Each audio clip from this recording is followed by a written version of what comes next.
Welcome back to the It's Just Sport podcast. I'm Joanna Reardon. I'm Niamh Talon. We are bringing you loads of sport this week, so we're delighted to have so much sporting action. I guess the big headline of the week is that there is brilliant news for GAA as the women's funding is being tripled to balance the current funding disparity. It's a big step forward, and we will bring further detail on what that means later in the show. TG Ceathair have also announced an 150% increase in games for the 2021 LGFA Little Ladies National Football Leagues. The league is set to get underway on the 21st of May, and for more fixture and details and to see what games are going to be available for you to watch, check out hersport.ie.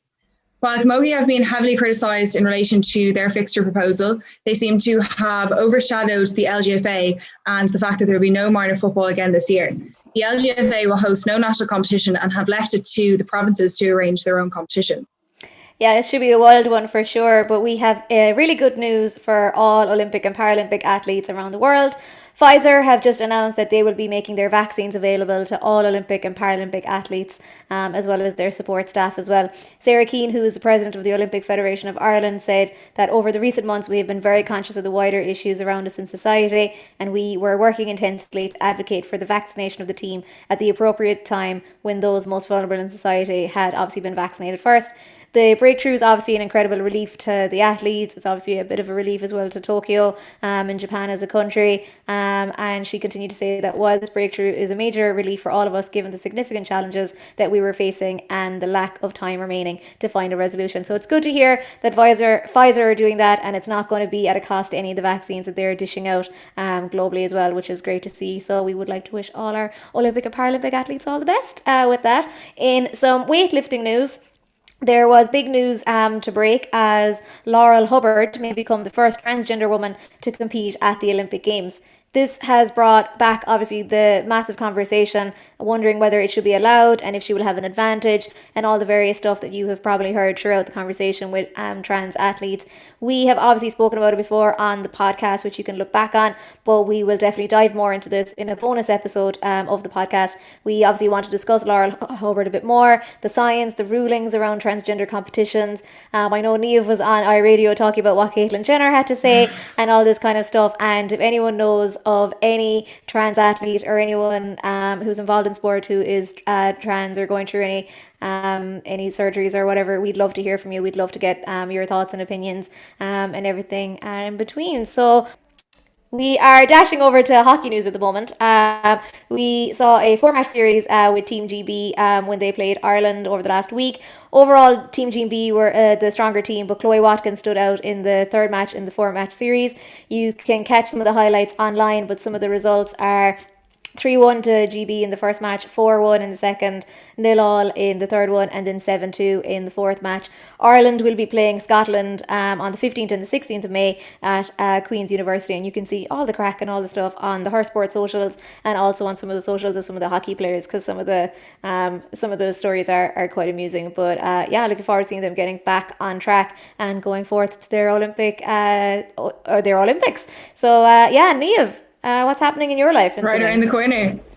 Yeah, the lots of Olympic sport happening, so we look forward to the results of the hockey action. In swimming, on Monday of this week, the LEN European Aquatics Championships began in Budapest. What we have all been waiting for, the relay teams will be in action, and we are hoping to see some of the relay teams qualified for the Olympic Games.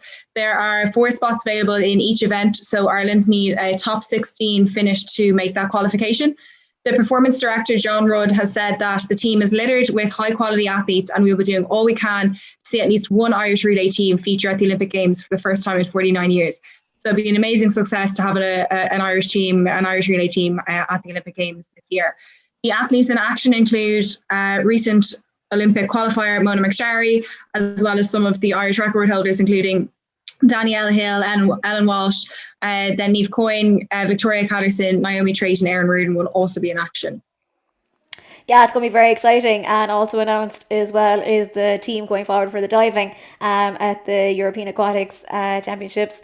I suppose they had action at the World Cup in Japan last week. Claire Crine, Tanya Watson, Kira McGing are competing as well. Claire Crine has advanced to the final of the 1 metre springboard. She finished joint sixth, so it should be very exciting to see what that team can pull out of the bag at the Euros. Going back into swimming for a second, the World Para Swimming European Open Championships were announced today. The 5-person team will compete from the 16th to the 22nd of May in Madeira. Her sport ambassador, Nicole Turner, will be in action, competing in 4 events, while Roisin Reen will compete in 7 events. So an incredibly busy week for both athletes. And if you want to see how Nicole Turner deals with all of that stuff, you can catch our interview with her on the A League of Her Own part of the podcast as well. So in soccer news, Rachel Kearns has picked up the first SSE Airtricity Women's National League Player of the Month award. She scored 6 goals from 4 games. She is the current top scorer. You may remember she netted a hat-trick in the season opener against Cork City before she scored in games against Bows, Waves and Treaty United as well. For some results over the weekend, Cork City lost 3-1 against Wexford Youths. Waves beat Bows 1-0. Peas are undefeated. They are 6-0 against Athlone Town. And Treaty United lost 5-0 against Shelbourne. So incredibly exciting in the league. Some incredible games, some incredible results, and some top players to watch as well. So yeah, we're all very exciting at the weekend. Over in athletics, Eilish Flanagan ran 9:40.68 in the 3,000 metres steeplechase. She is 10 seconds quicker than her personal best, which now moves her to 69th in the world rankings. The automatic qualification spots are top 45 for the Olympic Games, so there's a little bit of time for her to have a crack at getting a qualifying spot for the 3,000 metre steeplechase. We have a history of strong steeplechasers in Ireland before, so we'll be wishing her the best. It's an outside chance, but it is a chance all the same. In the British Milers meet, Sarah Healy and Amy O'Donoghue were in action in the 1,500 metres. Healy won the race in 4:11.98, which qualified her for the European Under-23 Championships. It was one of the fastest European Under-23 times this year, so that's very exciting for Sarah. O'Donoghue finished in 7th position in a time of 4:19.20. The 800 metres is her main event, so she was excited to get back in action. We caught up with Amy last week just to see how she's getting on, and they're certainly all very excited to get back to the track. In the 800 metres, Louise Shanahan finished 2nd with a new personal best of 2:03.21. So this is continuing her flying form from the indoor season where everybody was running so fast. She had great results. So she will be delighted with that new personal best to see that it has converted onto the outdoor season as well. Anna Bramwell was also in the 800 metres and she was right behind her, finishing in 3rd position. She also ran a PB with a time of 2:03.68, so she was literally hot on her heels. Ciara Neville will be joining Puma Running for the next few years to run professionally, so this is great news for her. Great to see another Irish athlete getting the opportunity to run professionally. So congratulations to Ciara, and we look forward to seeing her in action on the track again soon. Over in Rugby Sevens, Lucy Mulhall will lead a 16-player Irish squad as they go head-to-head with GB and France. There is a 3-day tournament being hosted in St. George's Park. Some athletes you will recognise from the Six Nations include Stacey Flood, Amy Lee Murphy-Crowe, Eve Higgins, Grace Moore, Brittany Hogan and Emily Lane. So I'm incredibly excited. You know, Rugby Sevens is my secret obsession. I love Rugby Sevens. Obviously going to go back to GA for a little bit to talk about the equality funding. And we've got some other stuff that we would like to talk about, I suppose. Yeah, so I guess basically the government has announced that there will be 2 between male and female players. So at present, 3 million grant funding is annually made to male intercounty players, whereas it is only 700,000 to female intercounty players. This on average results in just over €1,200 per male player compared to €400 invested for each female player. So the Minister for Sport has said that they'll be trebling the amount on the women's side. It's about to go up to the 2.4 million, and it's just to make sure that all athletes are being funded equally. Basically, this is brilliant news for the female players.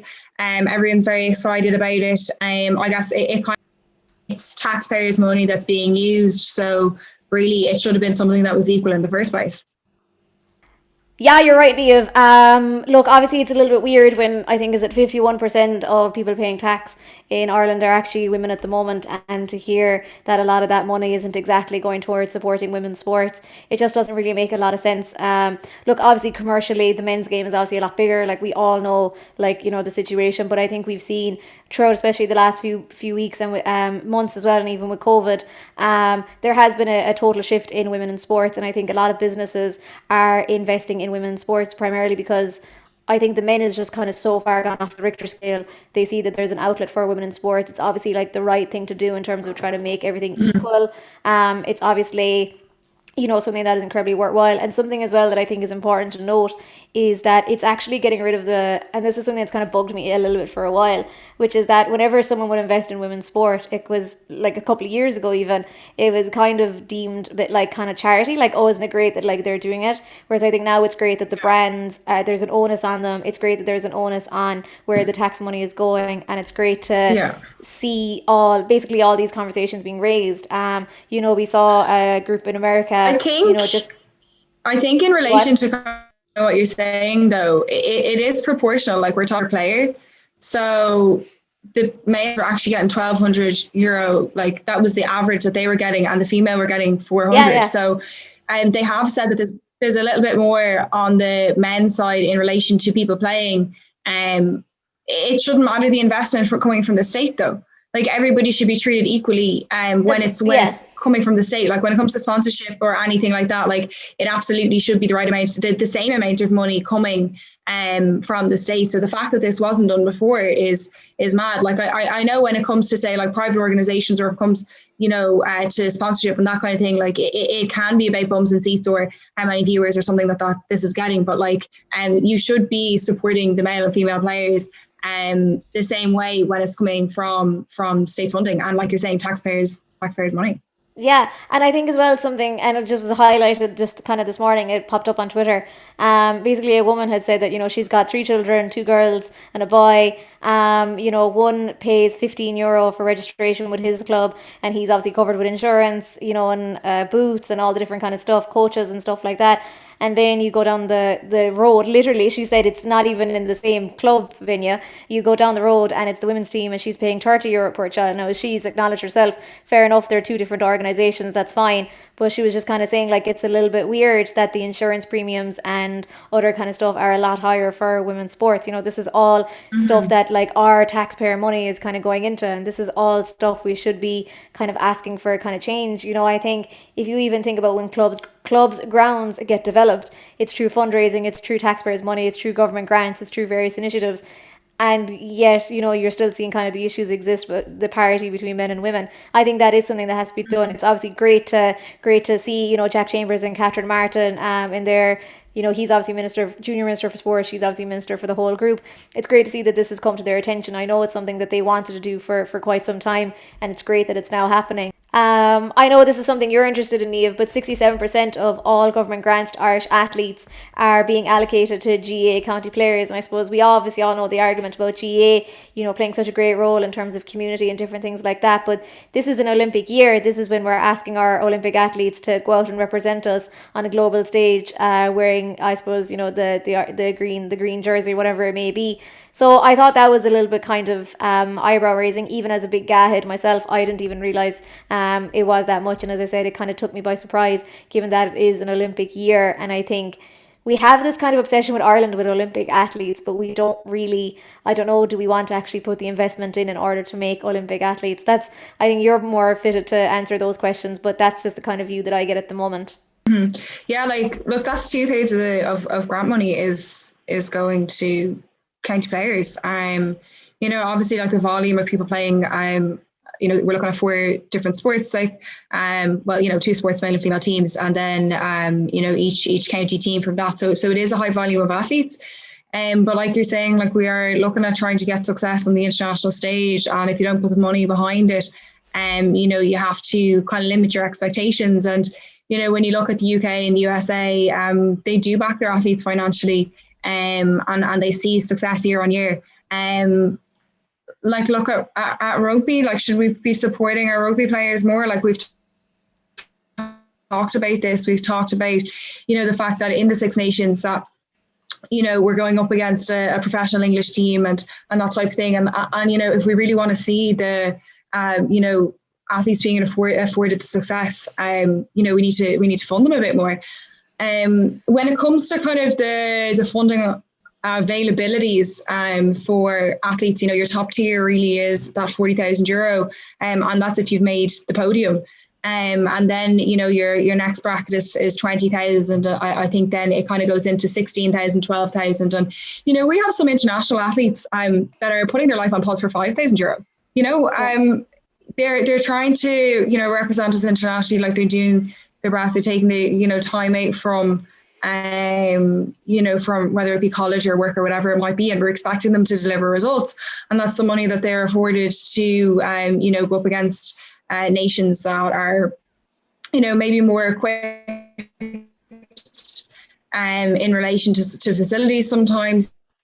So our cycling team doesn't even live in Ireland. They have to go to Spain to do what they want to do and to succeed. So there's a lot of sacrifice, I think, when it comes to making a decision whether you're going to be an international athlete. And, in relation to, like, we will have people say, it's all amateur and, and that type of thing. Whether, some of these sports are amateur, obviously there's opportunities in boxing and golf or tennis, that type of thing. But, that some of these athletes are being funded in relation to the GAA players that maybe aren't, like, they're not getting funded. They're not getting, grants in the same way that, somebody like Sunita Pushbore or Fionnuala McCormack or Phil Healy or whoever it might be is. But, really we have to look at, the big picture, like what do we want as a nation? Like, do we want that international success? Because we're the first people to criticize when we don't get it on the international stage. So to be competitive, we need to, I think, understand what it takes to get that podium finish, the financial support and investment that it does take. Because, someone on 20,000, to take that time out of whether it's school or work and to really dedicate their time to their sport, €20,000 a year is, it's barely a starting salary in most jobs, and so it's a big ask. Yeah, I don't know. That's where it comes into it. Obviously, with GAA, like, you're playing in Ireland. You're not leaving the country very often to compete. But yeah, I guess it's just the towing cost in relation to that. Like, what do people want to see? If we're not going to invest in the other sports that we're competing on the international stage, and then we have to understand what the results are going to be. It's not always up to sponsors to pick up the bill either. It's like brilliant news for Ciara Neville, to become a professional athlete and to get that opportunity. We obviously know that Schieffer Butler and Ciara McGean are running for New Balance. We have Nadia Power with Adidas. So there are a few people that are getting opportunities there, but it's still it's very expensive, and we're asking a lot of people. If you want those results, like people need to be able to be afforded the time for the recovery, for the training sessions to do that. Spoke to Sive Brassel before, and she's talking about training for 5 different sports. So, like, where do you fit a job in around that? But I don't know, what are your kind of thoughts on it? Should we be seeking for that podium finish and competing on international stage, or do we continue to give, we're talking about 2/3 of our funding. Like, do we continue to give 2/3 of our funding to our home sport? Ireland is kind of in a weird position where its national sport is a sport that isn't exactly played on a global stage. If you take the likes of, an Australia or UK or an America or anything, all the sports, well, maybe bar NFL, and NFL probably the only one. All their Australia though, but like, is comparable. Cricket and Aussie rules. With Australian football. Yeah, but like, we see it. They've got great like sponsorship power though behind them as well. Like, because they've made the change. So the GAA haven't. But they like Aussie rules are like, they're working in a professional sports category. they're not working as an amateur organization. That's a professional outfit. Like they're money generating like amongst itself, because it's professional. Whereas the whole idea of amateur is that the money, as you know, is like raised, it goes back in. So like the GAA, unless it became a professional outfit entirely, it wouldn't be able to maybe do the stuff that AFL will be doing like exactly. And same with Australia. But if you were to basically put like a mark of, next to grants, and you were going to put most participated sports in, soccer and walking are two of the biggest, sports at the moment that people are, participating in, pre-pandemic anyways, and walking's probably surged up to number one during the pandemic.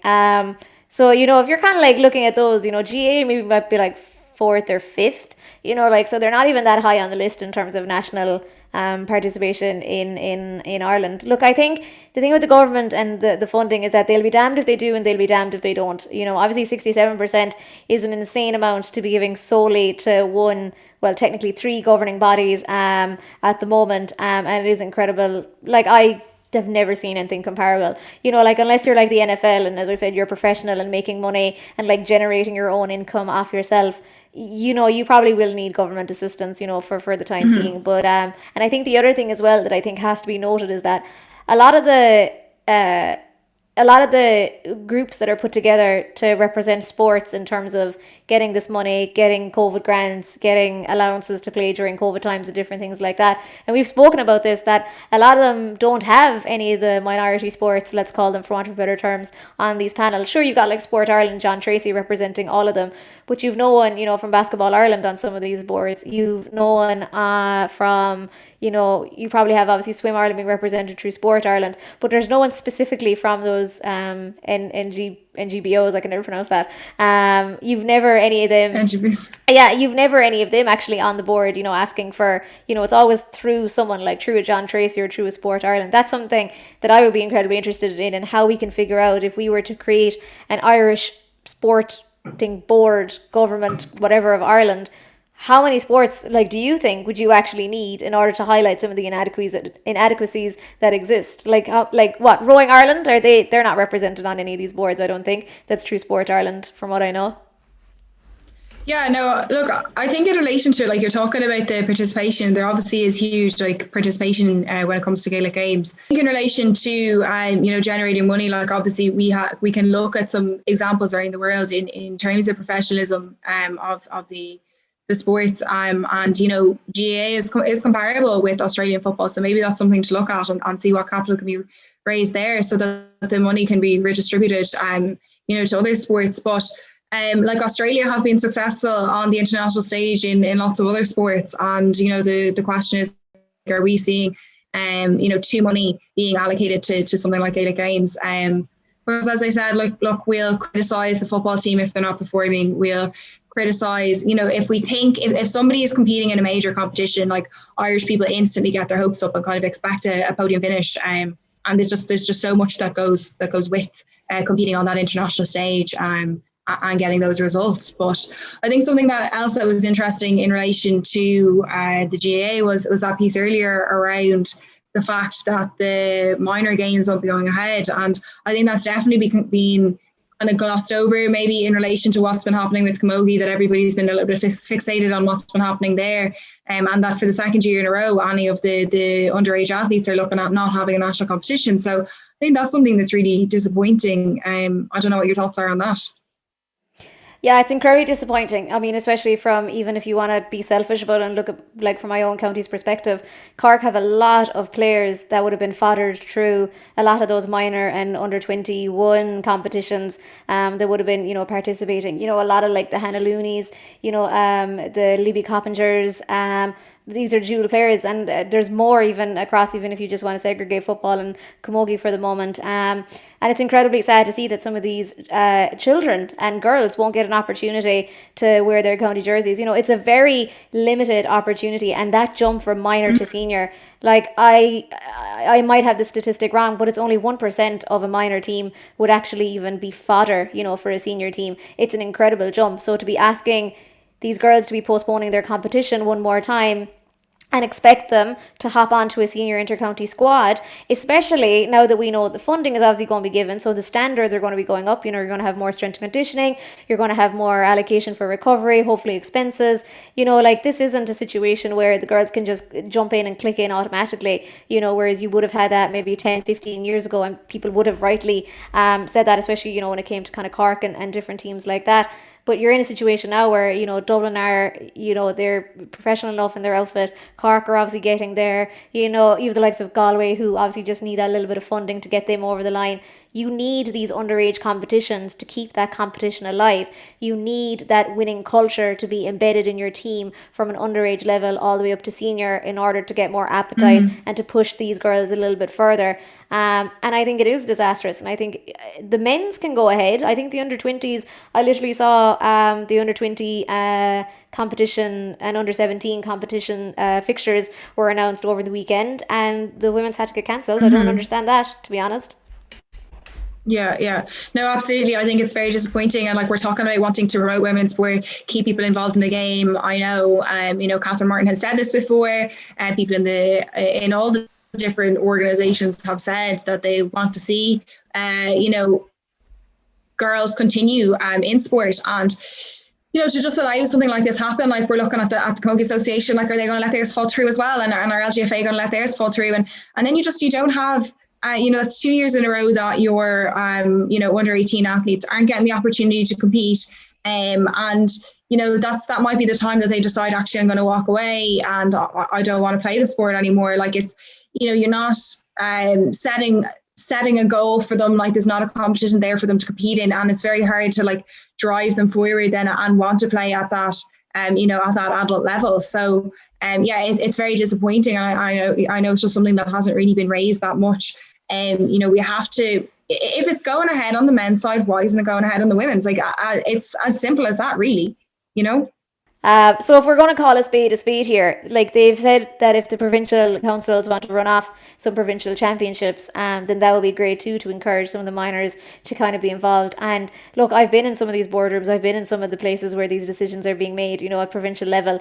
A lot of these volunteers don't want an additional championship to be placed upon them to organise that isn't exactly going to lead into anything. Some of the provinces, like, I'm not going to name names, but some of the counties are in, like, such disarray when it comes to their women's sports. Like, they do not need, the onus upon them to organise an entire championship structure. They can barely organise their own clubs, let alone sending out their county teams into a provisional level. So I think it is obviously disheartening. It is incredibly disappointing. It's not going to drive up participation. We both know that this is around the key time for girls, to decide whether they want to play in sport. It's that teenage span. When you're hitting 16, 17, you're getting very serious about what you're doing. You want to play for your county, you want to represent, and minor and onto under 21 are the first steps in doing so. And I just fear without those, we're going to lose a lot of girls. And in effect, we're going to have very, I'm not going to say lower standards, because I don't think it's going to have that much of an impact. But we're going to see a situation where the standard is going to, like, it's going to be a cross. It's not going to rise. It's not going to dip. It's not going to have the pressure on it to go up and down, because these girls coming through, they will be chomping at the bit, and they will be ready for action. They will be challenging, for places. So yeah, overall, I think it is incredibly disappointing, to sum up.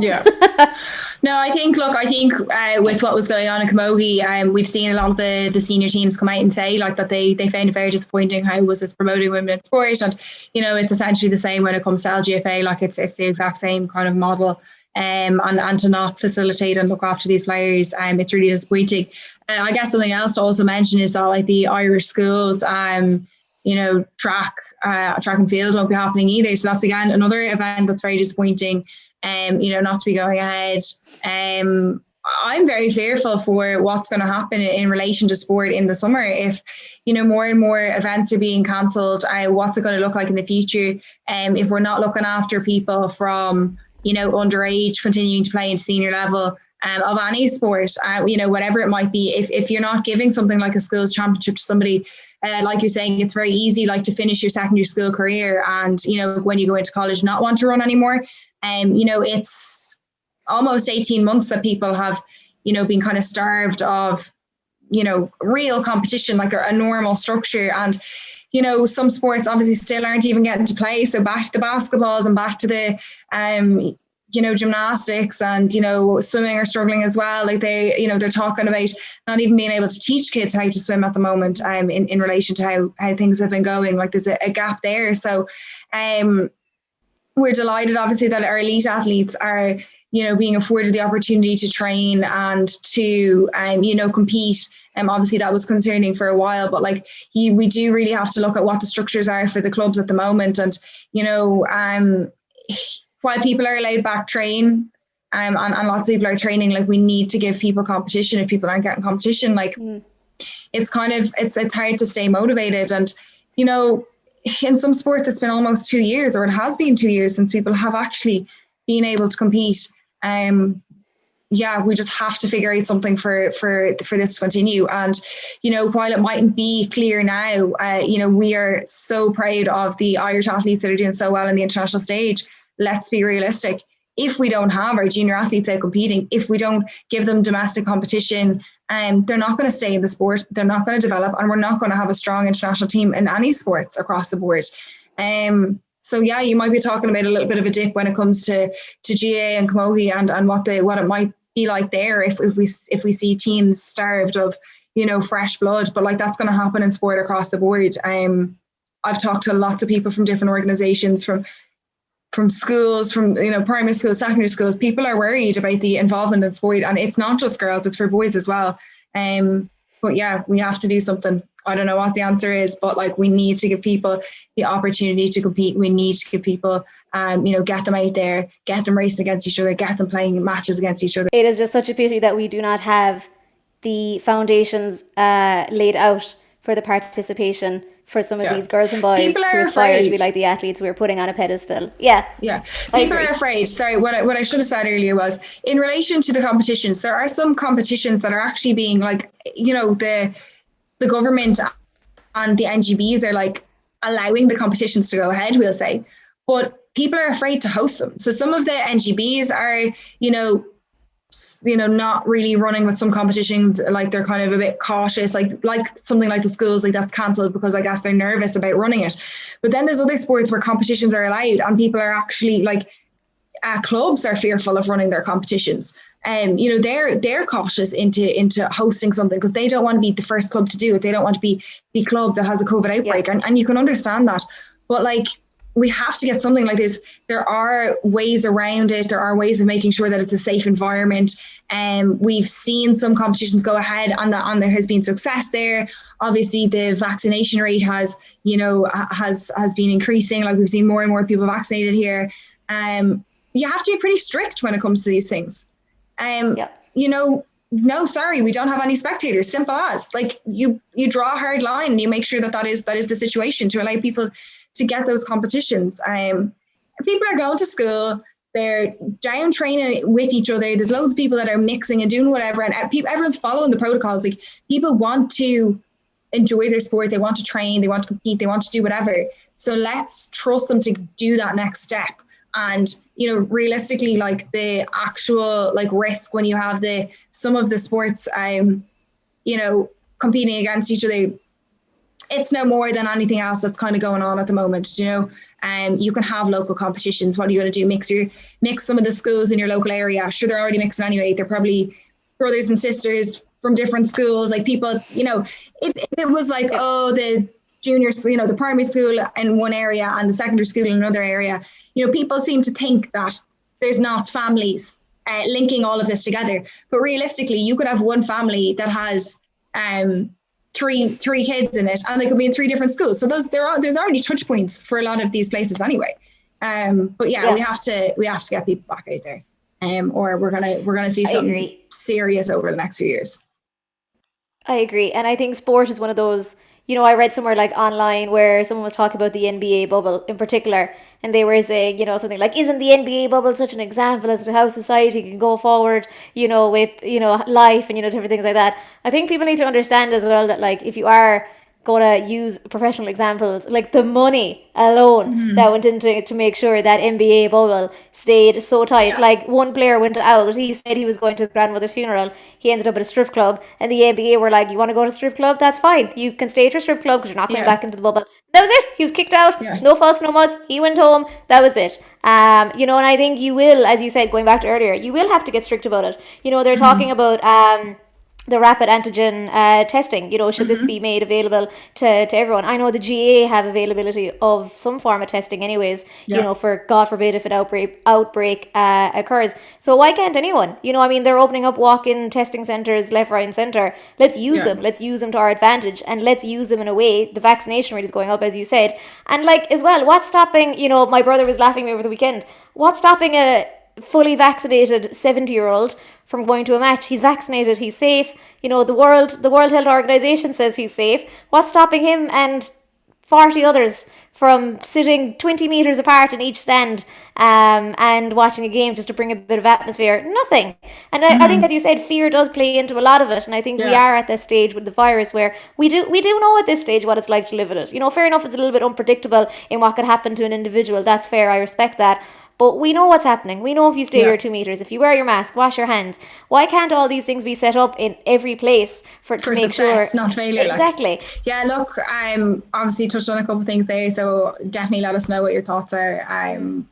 We are looking forward to hearing more information in relation to what's going on in Camogie and what is going on with the LGFA. It is obviously great news that there is more money being allocated for the female players, but there is a hint of disappointment, you know, in relation to the status of the minor players as well.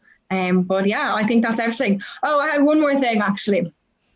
I was watching Lady Gaga's documentary and I was thinking of you today because her album that it is about is called Joanne. So there you go. You better check that out if you haven't seen it on Netflix already. But yeah, other than that, I'll let you enjoy the rest of your day. A fellow Joanne rocking the world, Niamh. Thanks for that shout out. All right. Cheerio.